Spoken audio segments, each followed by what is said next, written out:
ስብሐት ለእግዚአብሔር ለዛብጽሐነ እስከዛቲ ሰዓት። እስከዚች ሰዓት ያደረሰን ያደረሳችሁ እግዚአብሔር አባታችን ስሙ ለዘላለም የተመሰገነ ይሁን። እንደምን አደራችሁ?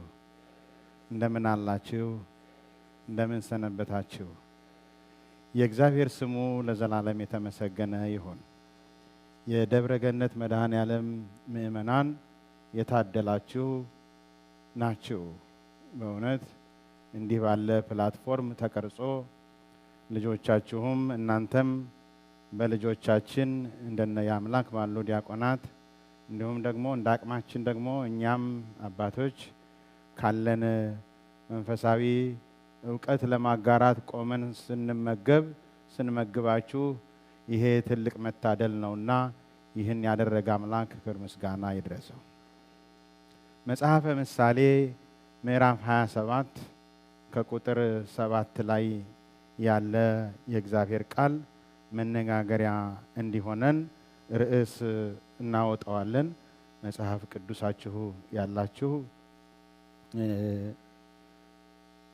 እንዲህ ይላል ንባቡ። ነፍስ ጽግብት ጸቃውአ መዓር ትሜንን። ይሄ ነው ርዕሳችን። የጠገበች ነፍስ የማር ወለላ ትረግጣለች። እስቲ በሉት። የጠገበች ነፍስ የማር ወለላ ትረግጣለች። ለተራበች ነፍስ ግን የመረረ ነገር ሁሉ ይጣፍጣታል ይላል። ወለነፍስሰ ርህብት መርር የኔ ጥዑመ ያስተርያ። ንጉሥ ሰሎሞን ይህንን የጥበብ ቃል በመጽሐፈ ምሳሌ ሲያስቀምጥልን የጠገበ ሰው ምን ያህል እግዚአብሔርን እንደሚረሳ፣ የሚጾም ሰው ግን ምን ያህል በእግዚአብሔር እንደሚከብር የሚነግረን ስለሆነ ነው። እንግዲህ መምህራችን ልጃችን ያምላክ እንዳስተማረን ዲያቆን ያምላክ የመጪው ጊዜ የጾም ዘመን ነው። አብይ ጾም ነው። አብይ የሆነ ኢየሱስ ክርስቶስ ታላቁ ጌታ፣ ታላቁ መድኃኒት፣ ታላቁ እግዚአብሔር የጾመው ጾምና የሰራው ስለሆነ እኛም ከዚህ ታላቅ አባት ከዚህ ታላቅ ጌታ የምናገኘውን በረከት የምንሳተፈውን ቅድስና ልንፈጽም ተዘጋጅተናል። ዛሬ ቅበላ ብለነዋል። ቅበላ ብለን በዓለም እንደምናየው ፋት ቲውስዴይ ብለው ሁሉን እንደሚያግበሰብሱት የምናግበሰብስበትም ዕለት አይደለም። ልማድ ሆነና ግሳጼ አይደለም የምነግራችሁ ነገር። ልማድ ሆነና ዛሬ ብዙ መብላት እንፈልጋለን። ነገ ልንቀበለው ዛሬ እንዲህ መሆናችን ይገርመኛል። ሁልጊዜ ግን ፋሲኔቲንግ ነው በጣም። ቤተ ክርስቲያን የሚገርማችሁ ቅበላ ብለን እንድንጀምር የምትነግረን ነነዌ ላይ ነው። ሰማችሁ ያልኩትን አይደል? ነነዌ ጾም ጀምሮ 15ቱ ቀናት የቅበላ ወቅቶች ናቸው። የምንዘጋጀው ቅበላ ማለት በነገራችን ላይ መዘጋጀት ነው እንጂ ራስን በተለያዩ ስጋዎች ኢንደልጅ ማድረግ አይደለም። ራስን፣ አእምሮን፣ ሰውነትን፣ መንፈስን ማዘጋጀት ነው። ተዘጋጅተን የምንጠብቀው ቀን ዛሬ ነው። የሚገርማችሁ የዛሬው ቀን በጣም የሚደንቅ ቀን ነው። ዘወረደ ይለዋል ቅዱስ ያሬድ። ሰማችሁ ቃሉ? ዘወረደ። የወረደው የማይወርደው ነው። ሊወርድ የማይገባው በትህትና ወረደ። የወረደው ማን ነው ስትባሉ ኢየሱስ ክርስቶስ ነው። ስለዚህ የወረደውን ኢየሱስ ክርስቶስን ለመቀበል የምንጀምረው ጾም ነው። ይሄንን ዘወረደ ሲል የምንጾምለት የምንጾምበት ስም መዳን በማንም የለም አሉ ሐዋርያት። በምዕራፍ 24 የሐዋርያት ሥራ ምዕራፍ 4 ቁጥር 12 ላይ መዳን በማንም የለም በሰማይ ካለው ወደ ምድር ከመጣው ከኢየሱስ በቀር መዳን ምንም የለም አሉ። ቤተክርስቲያናችን ይህንን የወንጌል ቃል መሰረት አድርጋ አምልኮዋ ኢየሱስ ክርስቶስ፣ የምትቆርበው ኢየሱስ ክርስቶስ፣ ጾሟን የምትጀምረው በኢየሱስ ክርስቶስ፣ የምትፈስከውም በኢየሱስ ክርስቶስ ነው። ዘወረደ ስንል የወረደውን ኢየሱስን ተመልክተን የምንኖረው የምንለማመደው የቅድስና ወቅት ነው። የጠገበች ነፍስ የማር ወለላ ትረግጣለች ብሎ ሰሎሞን የነገረን ለፈቃደ ሥጋ መገዛት ሆዳምነት ነው። ሰማችሁ? ሆዳም የሚለው ቃል አሁን ጠንካራ ነው አይደል? የሚገርመው ቅዱስ ዮሐንስ አፈወርቅ በጣም የሚደንቅ ንግግር አለው። ምን ይላል? ከሆዳምነት በላይ የከፋና አዋራጅ ነገር የለም። ሰማችሁ? ከሆዳምነት በላይ የከፋና አዋራጅ ነገር የለም። አእምሮን ያፈዛል፣ ነፍስን በጠፊ ሐሳብ ያስራል፣ የያዛቸውንም ሰዎች አሳውሮ እንዳያዩ ያደርጋቸዋል ይላል። የዮሐንስ ወንጌልን በተረጎመበት ድርሳን 45 ላይ ይሄ አለላችሁ። ዮሐንስ አፈወርቅ ሆዳምነት የከፋና አዋራጅ ነው ይላል። ስለዚህ ይህን ያክል አስከፊ ከሆነ ፈቃድ እስር ነፃ ለመውጣት ነው የምንጾመው። በተፈጥሮ የተሰጠንን ነፃነት ወደ ራሳችን ለመመለስ ነው። ጾም የሚገርማችሁ ሰው ከተፈጠረበት ጀምሮ ከሰው እኩል የተፈጠረ ስርዓት ነው። ሰማችሁ ያልኩትን? ሰው ሲፈጠር ጀምሮ ሰው እና ጾም እኩል ተፈጥረዋል፣ ተሰርተዋል። እግዚአብሔር ሰውን በፈጠረበት በአዳማዊ ባህሪው በፈጠረበት ጊዜ አትብላ ብሎ ያለውን ቃል ቅዱስ ባስልዮስ ዘቂሳርያ ሲተረጉመው ምን ብሎ ይናገራል? እግዚአብሔር አዳምን አትብላ ብሎ ሲነግረው ለአዳም ለስጋው የሚገባውን የጾም ስርዓት ሰራለት። ለምን ከተባለ እግዚአብሔር በባህሪው አይበላምና ሰው ደግሞ በእግዚአብሔር አርአያና አምሳል ስለተፈጠረ ከእግዚአብሔር ጋር ዘላለማዊ አንድነት እንዲኖረው የሚያደርገው እግዚአብሔር እንደማይበላ ሰውም እግዚአብሔርን ወደ መምሰል የሚያድግበት መንፈሳዊ መሰላል እግዚአብሔርን ወደ መምሰል የሚገባበት መንፈሳዊ በር ጾም ነው ብሎ እግዚአብሔር አትብላ ብሎ ለአዳም በፈጠረው ጊዜ በገነት ውስጥ የሰራለት ስርዓት ጾም ነው። ጾም ትርጉሙ ምንድን ነው? ጾም ዓላማው ምንድን ነው? ጾም ስንጾምስ ምን እናድርግ? እነዚህ ሶስት መሰረታዊ ነገሮችን ስንገነዘብ አብይ የሆነውን ጾም ተቀብለን በምን አኳኋን፣ በምን መልኩ፣ በምን አደራረግ ልንፈጽመው እንደሚገባ እንገነዘባለን። ጾም ምንድን ነው? ጾም ምንድን ነው የሚለውን ቃል ለመተርጎም ፍትሐ ነገሥት አንቀጽ 15 ላይ መሄድ አለብን። ቤተ ክርስቲያናችን እንግዲህ ፍትህ መንፈሳዊ የሚል መንፈሳዊ ፍትሆች ወይም በመንፈሳዊነት ያሉ ቀጥተኛነቶች ወይም በመንፈሳዊነት ያሉ ሚዛናዊ መንፈሳዊያንነት በምንድን ነው የሚለውን የምንተረጎምበት የምንማርበት የጾም፣ የጸሎት፣ የስግደት፣ የክህነት፣ የጋብቻ፣ የንብረት፣ የልጅ ማሳደግ የነዚህ ሁሉ ስርዓቶች የተተከለበት ቤተ ክርስቲያን ፍትህ መንፈሳዊ ፍትሐ ነገሥት ብላ ያስቀመጠችልን መጽሐፍ አለ። አንዱ አንቀጽ 15 ልክ እንደ ሕግ እንደምትደነግጉትና እንደምታነቡት አንቀጽ 15 ስለ ጾም ይናገራል። ምን ይላል? ጾም ይላል። በጣም ስሙኝ ይሄንን።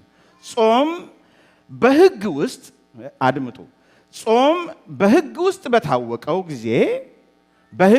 በታወቀ ጊዜ ታይም ፍሬምድ በተሆነ ጊዜ ውስጥ ከምግብ መከልከል፣ አንድ በደልን ለማስተስረይ ዋጋን ለማብዛት እርሱን ወዶ ሕግን ለሰራለት እየታዘዘ የፈቲውን ኃይል ያደክም ዘንድ ለነባቢት ነፍሱ ይታዘዝ ዘንድ ሰው የሚፈጽማት ናት ይላል ጾም። ልድገምላችሁ። ጾም ትርጉሙ ይሄ ነው። ጾም በሕግ በታወቀ ጊዜ ሰው ከምግብ መከልከል በደሉን ለማስተስረይ ወጋውን ለማብዛት እርሱን ወዶ ሕግን ለሰራለት እየታዘዘ የፈቲውን ኃይል ያደክም ዘንድ ለነባቢት ነፍሱ ይታዘዝ ዘንድ የሚፈጽማት ናት። የጾም ትርጉም እንዲህ ባለ ምስጢር ተብራርታለች። ስለዚህ የጾም ትርጉምን ስናስብ መያዝ ያለብን ሁለት ነገሮች ነው። የመጀመሪያው ከሰውነት ፈቃድ ዋናው የሆነውን መብል በታወቀ ጊዜ መከልከል ነው መጾም ማለት። አሁን የሰውነታችን ፈቃድ በቀን ስንት ጊዜ እንድንበላ ያዘናል? 3 ጊዜ አይደለም? ትምህርቱም የሚያስተምረን 3 ጊዜ ነው። አንድ ጊዜ ብንበላ እንታመማለን? እንሞታለን? አንሞት። የነነዌ ሰዎች ለምሳሌ ካሰባችኋቸው ስንት ሰዓት ነው የጾሙት? 3 ሌሊት 3 መዓልት 72 ሰዓታት ከምግብ ተከልክለዋል። ሰው ይችላል። እግዚአብሔር ይላል ቅዱስ መጽሐፍ የአንደኛ ቆሮንቶስ ምዕራፍ 10 ላይ ቅዱስ ጳውሎስ እግዚአብሔር ሲሰጣችሁ አንድን ነገር እናንተ ከምትችሉት አቅማችሁ በላይ አይሰጣችሁም። ፈተና ሲመጣባችሁ ያንን ፈተና መውጫውንም ይሰጣችኋል። ፈተናውንም እንደምታሸንፉ ስለሚያውቅ ነው የሚሰጣችሁ። የሚገርም እኮ ነው። ዳዊት ንጉሥ ከመሆኑ በፊት ገና በልጅነቱ ጎልያድ ተሰጠው። ዳዊት ከንግስናው በፊት ጎልያድን ማሸነፍ ነበረበት። እኔና እናንተስ ፈቲወ ሥጋን ለማሸነፍ መጀመሪያ ምንድን ነው ተጋድሎ የተሰጠን? አንዳንድ ጊዜ ብዙ ጊዜም አንዳንድ ጊዜ ብቻ አይደለም፣ ብዙ ጊዜ ውጤቱን እንጂ ተግዳሮቱን ወይም ፕሮሰሱን አንፈልገውም። ልጆችም ውስጥ ያለ ነገር ነው። ብዙ ወጣቶች they love the result but we don't like the process. ጾም ማለት ትንሣኤውን ለማየት ኢየሱስ ሲነሳ ለማየት የምንደረደርበት ተጋድሎ ነው። ፈቲወ ሥጋ ወይም በእንግሊዝኛው ለስትፉል የሆነ ሰውነታችንን ግዛ የምንለው ጾም አልበላም ሥጋዬ እጾማለሁ ብለን እንደምናዘው ፈቲው ሲመጣም አላደርገውም፣ ኃጢአት ሐሳብ ሲመጣ አልፈጽመውም ብሎ የመናገርንና የመኖርን ነገር የምናጎለምስበት ብርታታችን ነው። ጾም ይሄ ነው። ጾም እኛ ነኝ ብለን ለመናገር የምንፈጽመው አይደለም። ስለዚህ የጾም ትርጉም በብሉይ ኪዳንም በሐዲስ ኪዳንም ብትመረምሩት በአምልኮተ እግዚአብሔር የኖሩ አባቶቻችን ወቅትና ጊዜ ለይተው ስሙኝ፣ ይሄንን ልክ ፍትሐ ነገሥቱ እንደሚለው ወቅትና ጊዜ ለይተው ከምግብ ከሚያሰክር መጠጥ በሥጋ ላይ ካለ ምንቾት ከሚያመጣ ነገር ሁሉ ጾመዋል። ለዚህ ነው ቤተ ክርስቲያን ስንጾም ከሥጋም ከጥሉላትም ከተለያዩ የሥጋ ምቾቶች ሁሉ ራሳችንን አቅበን ራሳችንን ጠብቀን ራሳችንን አግደን ራስን ወደ መግዛት የምንሄደው። ጾም ራስን መግዛትን የምንማርበት መንገድ ነው። ሁለተኛው የጾም ትርጉም በፍትሐ ነገሥት እንደተባለው እርሱ ይላል እዛው ላይ ቅድም እርሱ ሕግን ወዶ ለሰራለት እየታዘዘ። ይህንን ንግግር ሰምታችኋል ቅድም አይደል? እርሱን ወዶ ማን ነው እርሱን የወደደ? ሰውን የወደደ ማን ነው? እግዚአብሔር። እግዚአብሔር ሰውን ወዶ ሕግን ለሰራለት ሰው ደግሞ ለሱ እየታዘዘ ዕለት ዕለት ምን ያድርግ ነው? ዕለት ዕለት ስለ ጾሙ ራሱን መግዛት፣ ራስን ለእግዚአብሔር ዓላማ መስጠት፣ ራስን በማስጠመት ዛሬ አሁን መሪጌቶቹ ሲዘምሩ ሰምታችኋል አይደለ? ንጹም ጾመ ወናፍቅር ቢጸነ ብለዋል። ጾምን እንጹማት ንህነሰ ህዝቡ እስመ ለዓለም ምህረቱ እያሉ ንህነሰ ህዝቡ እኛ ህዝቡ የእግዚአብሔር ህዝቡ የምንሆን እኛ ንጹም ጾመ ወናፍቅር ቢጸነ እንጹም ጾምን ማንን እንውደድ አለ? ወንድሞችን፣ እህቶችን፣ ጎረቤቶቻችንን እንውደድ። ጾም ማለት ፍቅርን የምንለማመድበት ነው። አሁን ጾምን የምንጾመው ቂም ይዘን አይደለም ነው። ቂም በቀል ማለት ደግሞ ነፃነትን አሳልፎ ለሌላ መስጠት ነው። ይቅር አለ ማለት በነፃ አለመኖር ነው። ብዙ ጊዜ ብያችኋለሁ። የተለያዩ ሰዎች በድለውን፣ የተለያዩ ሰዎች አስከፍተውን፣ የተለያዩ ሰዎች አሳዝነውን፣ የተለያዩ ሰዎች የከፋ ንግግር ተናግረውን ሄደዋል። የሚገርመው በነፃ እዚህ ላይ አስቀምጠናቸው እኛ እንቃጠላለን። ይቅር አለ ማለት የሚያመጣው ይሄ ነው። ቂም የሚያመጣው ይሄ ነው። በደል የሚያመጣው ይሄ ነው። ወገኖቼ ቂም የሚጎዳችሁ እንደተሸከማችሁት ሰዓት ነው። 1 ሰዓት ከተሸከማችሁት 1 ሰዓት ብቻ ነው የሚጎዳችሁ። 1 ደቂቃ ከተሸከማችሁት 1 ደቂቃ ነው የሚጎዳችሁ። ዓመት ከተሸከማችሁት ዓመት ነው የሚጎዳችሁ። በቀልን ትታችሁ በቀልን ትተን ቂምን ትተን የምንጀምረው ጾም ነው። እግዚአብሔር በቀለኛም ቂመኛም አምላክ ስላልሆነ እግዚአብሔርን ወደ መምሰል የምናድግበት ነው። ለእርሱ ፍቅር ጽሙድ መሆን ነው ጾም ማለት። ለእርሱ ጽሙድ የሆነን ልክ የተጠመደ በሬ ታውቃላችሁ አይደለም እንደሚታረስበት፣ የኛም የእግዚአብሔር ፍቅር ጽሙዳን ከሆንን በእግዚአብሔር ፍቅር የተጠመድን ከሆንን ወንድሜ ላይ እህቴ ላይ ምንም የለኝም። ፍቅር ገዝቶኛላ። የሚነበብብኝ ፍቅር ነው። የሚታይብኝ ፍቅር ነው። የምኖረው በፍቅር ነው። ቅዱስ ያሬድ በጣም ይሄንን በረታ መልኩ ሲጽፈው ምን ይላል? ይጹም አይን ይጹም ልሳን እዝንኒ ይጹም እምሰሚያ ህሱም ይላል። ቅዱስ ያሬድ ከቅዱስ ዮሐንስ አፈወርቅ አግኝቶት ነው። እሱም የጻፈው ነው። ከሱ በፊት የነበረ ደግሞ ዮሐንስ አፈወርቅም ጽፎታል አለ በድርሳኑ። ይሄንን አይን ይጹም፣ ጆሮ ይጹም፣ አንደበት ይጹም እያለ በአምልኮ ውስጥ የምንሳተፍኛ ክርስቲያኖች በአይናችን ክፉ ከማየት፣ በአፋችን ክፉ ከመናገር፣ በጆሮአችን ክፉ ከመስማት እንጹም ይላል። ይህ ጾም እንዲህ የምትለማመዱበት ነው። ከዛሬ በፊት ያላደረግኩት ከሆነ አሁን መለማመጃ መኖሪያ ስርዓታችሁ ነው። ጾም ይሄ ነው ዓላማው። የጾም ትርጉም እንደ እንግዳ ደራሽ የተገኘም አይደለም። ጾም ሰው ከመሆን እኩል ዕድሜ ያለው በገነት ውስጥ የተሰራ ስርዓት ነው ስንል በንጉሥ ግብር የተያዝን፣ በንጉሥ አገልግሎት የምንኖር፣ በንጉሥ ፍቅር የታጠርን፣ በንጉሥ መሰላልነት ወደ መንግሥተ ሰማያት የምንገባ እኛ እርሱን ወደ መምሰል፣ ወደ አለመብላት፣ ወደ ማመስገን፣ እንደ መላእክት ወደ መሆን የምናድግበት እድገት መሳሪያችን ጾማችን ነው። የጾም ትርጉም ከገባን እንዲህ ባለ መልኩ የምንጾመው ጾም ለኛ በረከት ነው። የጾም ዓላማው ምንድን ነው? ጾም በራሱ የመጨረሻ ግብ አይደለም። ጾመኛ ነኝ ለማለት የምናደርገው ግብር አይደለም ጾም። እሱንማ ፈሪሳውያንም ያደርጉታል። እኔ እኮ ጾመኛ ነኝ ለማለት አይደለም የምንጾመው። የምንጾመውን መጾማችንን ማንም እንዲያውቅልን የምንተነፍሰው አይደለም። ጾማችን ሕይወታችን ነው። ከኃጢአት እንጾማለን፣ ከምግብ እንጾማለን፣ ከክፋት እንጾማለን። እኛ ውስጥ የሚታይብን ኢየሱስ ክርስቶስ ነው። በኢየሱስ ቂም የለማ፣ በኢየሱስ በቀል የለማ። በኢየሱስ ንጽህና ነው ያለው። በኢየሱስ ቅድስና ነው ያለው። የፈሪሳውያንን ግብር ደግሞ በመቃወም የነገረን የማቴዎስ ወንጌል ምዕራፍ 6 ላይ በምትጾሙበት ጊዜ እንደ ፈሪሳውያን እንዳትሆኑ ብሎ ከድንግል ማርያም ከስጋዋ ስጋ ከነፍሷ ነፍስ ነስቶ ዘወረደ የወረደልን ብለን የምናመልከው እርሱ ስትጾሙ እንደ ግብዞች አትሁኑ።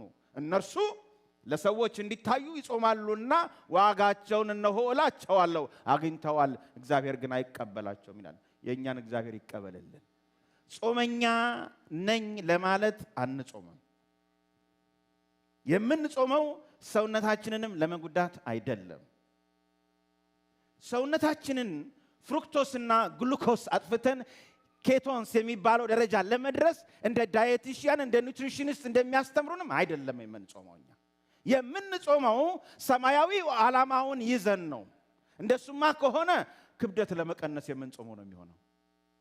ዓላማው በቅድም ሲያስተምር እንደሰማችሁት ዓላማው መንፈሳዊነት ነው ወይም ስፒሪቹዋሊቲ የምንለው ነው። በነገራችን ላይ እኔ ስፒሪቹዋል ነኝ የሚል ንግግር ብዙ ሰዎች ሲናገሩ ትሰማላችሁ አይደል? በእኛ ቤተክርስቲያን አንድ ሰው መንፈሳዊ ነው ማለት በዓለም እንዳለው አግኖስቲክሶች መንፈሳዊነትን መሰልጠን አይደለም። እኔ መንፈሳዊ ነኝ ስል መንፈስ ቅዱስ ያደረብኝ በመንፈስ ቅዱስ ጸጋ የተቃኘው ነኝ ነው። መንፈስ ቅዱስ ያደረብን ከሆነ ለድንግል ማርያም ምስጋናና ዝማሬ አናቆምም። መንፈስ ቅዱስ ያደረብን ከሆነ ሐዋርያትን አንቃወምም። መንፈስ ቅዱስ ያደረብን ከሆነ ጌታንም ተቀብለን ጌታ ለመስነል እንኖራለን። ሲመቸን መንፈሳዊ ነኝ፣ መንፈስ ቅዱስ ያልሞላበት። አሁን ሰሞኑን እንኳን በተለያየ መልኩ የምንሰማው የምናየው ነገር ከባድ ነውና እንደውም አንድ ነገር ልንገራችሁ። ይጹም አይን ይጹም እዝን ብለናል አይደል? እንደው እስቲ ከተቻላችሁ ለሚቀጥለው 55 ቀን እንደው ከሶሻል ሚዲያም ከተለያየም ነገር እንደው እርግፍ ዲቶክስ አድርጉ። እስቲ ራሳችሁ ታውቃላችሁ አይደል? ዲቶክሲፊኬሽን አድርጉ። ራሳችሁን በቃ ዞር አድርጉት። እስቲ የሚነበው እንዲህ ወረቀት እያተማችሁ አንብቡ። በእውነት ነው የምነግራችሁ።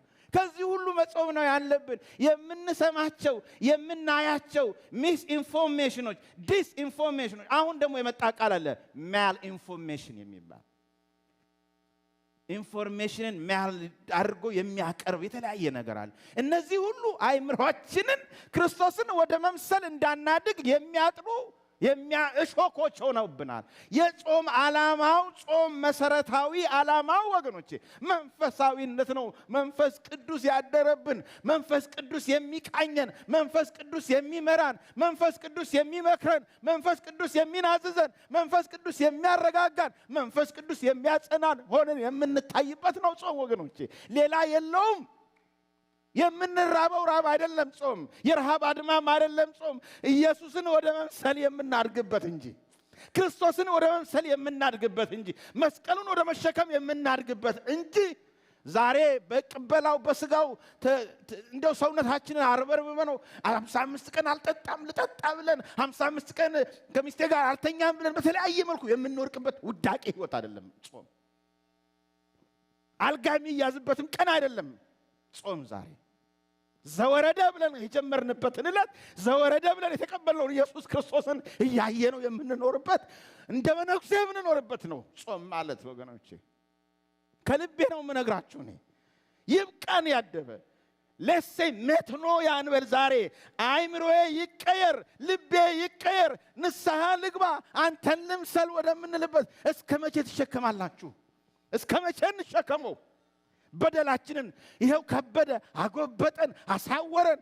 አንደበታችንን ፈታው፣ ተሳዳቢዎች ሆንን።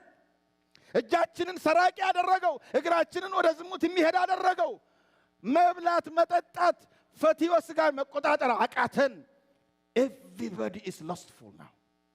ለስት እግዚአብሔር ከሚጸየፋቸው ከሰባቱ ኃጢአት አንዱ ለስት፣ ፍትወት ዓለምን ገዛው። እኔ ብቻ ግሎሪፋይ ልሁን የሚል ለስት፣ ሾርት ግሎሪፊኬሽን ለስት። ባጭሩ ልክበር፣ ባጭሩ ልግነን፣ ገንዘብ ይምጣ እንጂ ምን አለበት እያልን ጠፋን። ከዚህ እንጹም። ጾም ይሄንን ነው የሚያስተምረን፣ ክርስቶስን ወደ መምሰል። ይሄ ነው ዓላማው።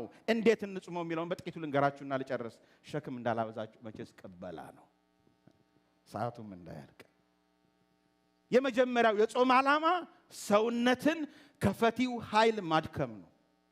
ለስት የሌለበት አለ? ፍትወተ ስጋ ያላጠቃው የለም አለ? በ50 ዓመቱም በ60 ዓመቱም በ70 ዓመቱም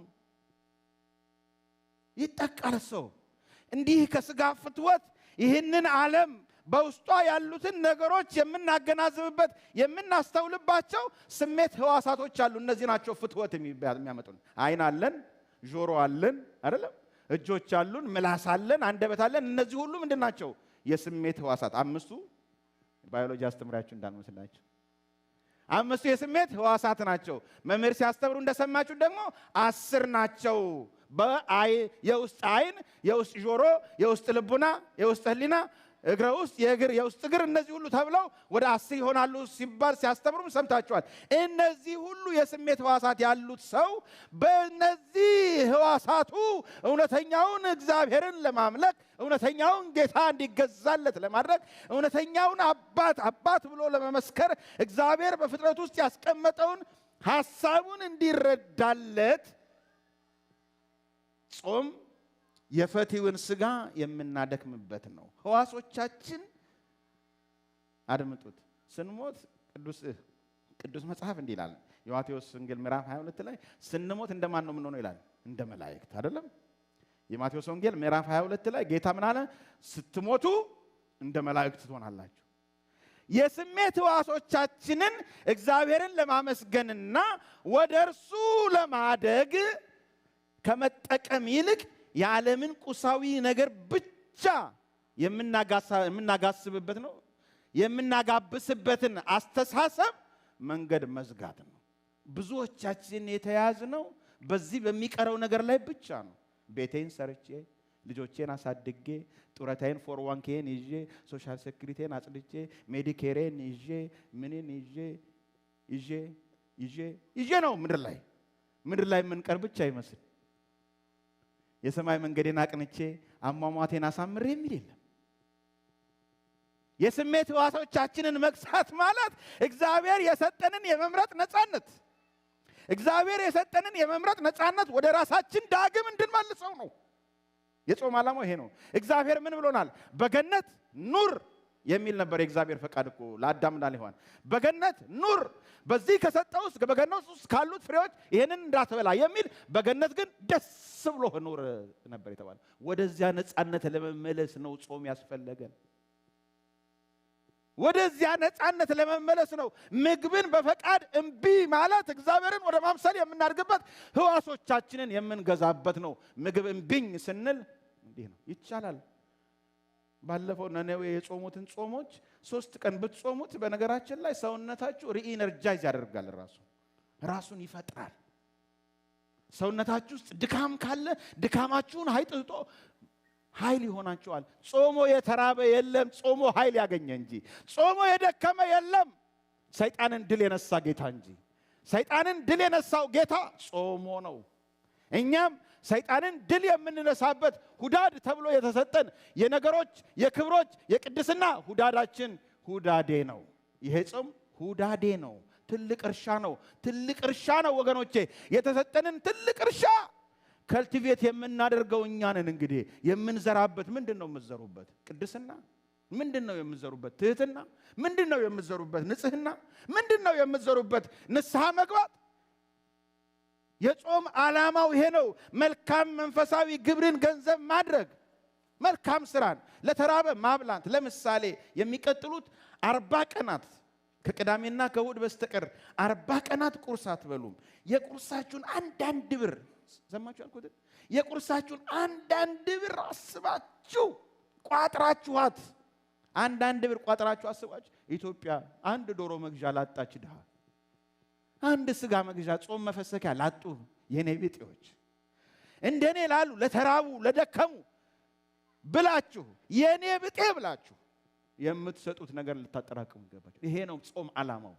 እኔ ጾሜ ከዛ በኋላ መጥቼ ቁርሴንም ምሳዬንም ራቴንም አንዴ ማግበስበስ አይደለም። ጾሜን ቁርሴን ለማን መስጠት ነው? ለተራበው። መጨረሻ ላይ የምትጠየቁት ይሄንን ነው። የተራበ አብልተሃል ነው የምትጠየቁት። የተጠማ ጠጥተሃል ነው የምትባሉ።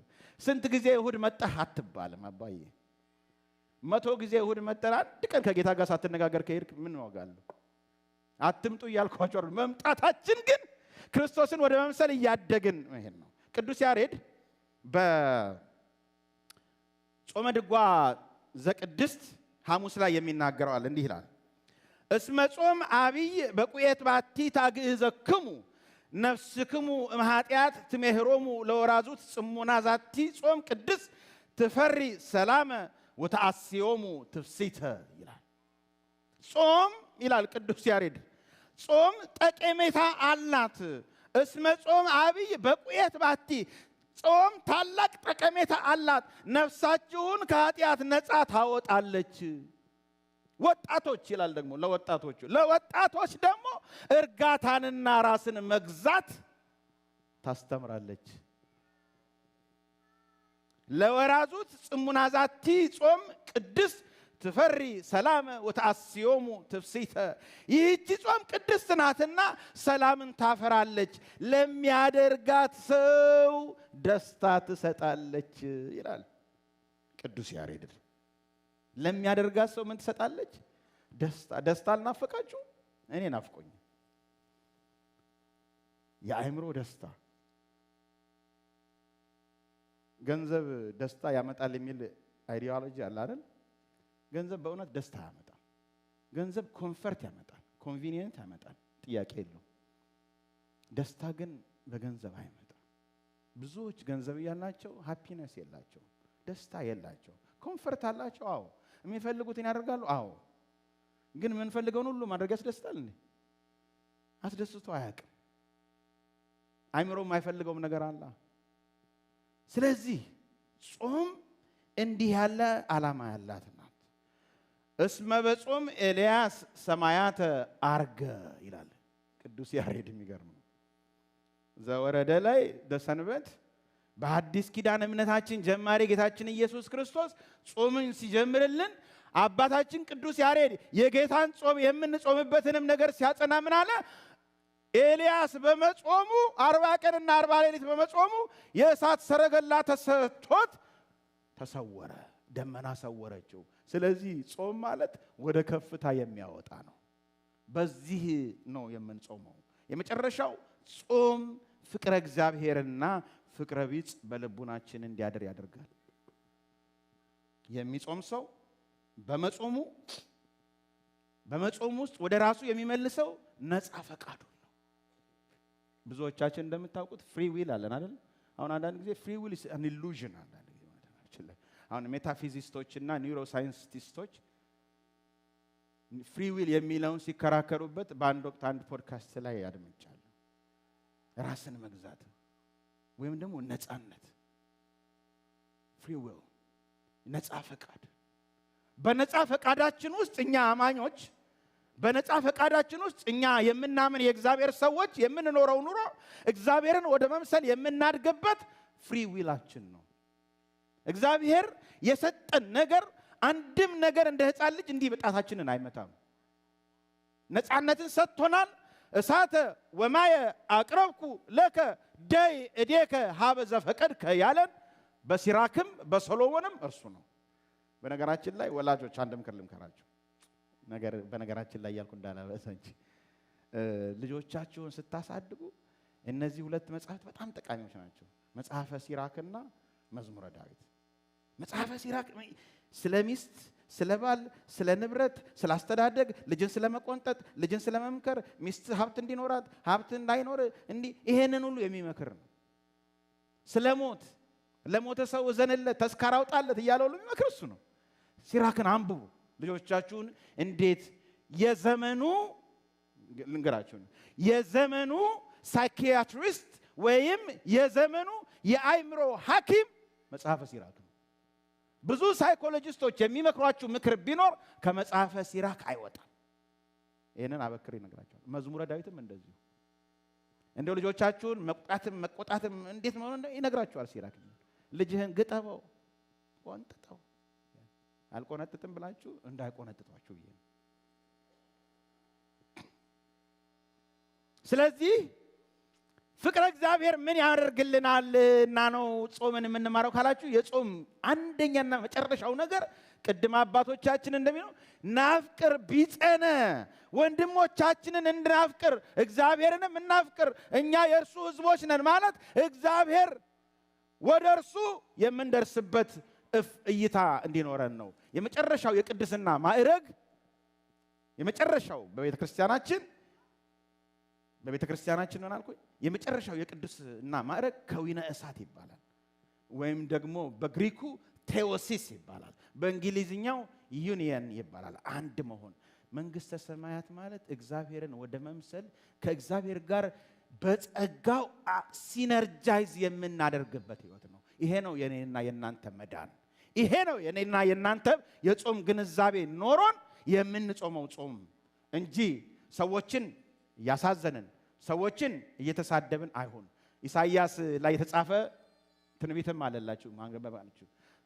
ትንቢተ ኢሳይያስ ምዕራፍ 58 ላይ ሰራተኞቻችሁን እያስቆጣችሁ እየበደላችሁ ወገኖቻችሁን እየሰደባችሁ እየተጓደላችሁ የምትጾም ጾም ለኔ ምን ነው ይላል። እንዲህ ከማለት ይሰውረን። አሜን።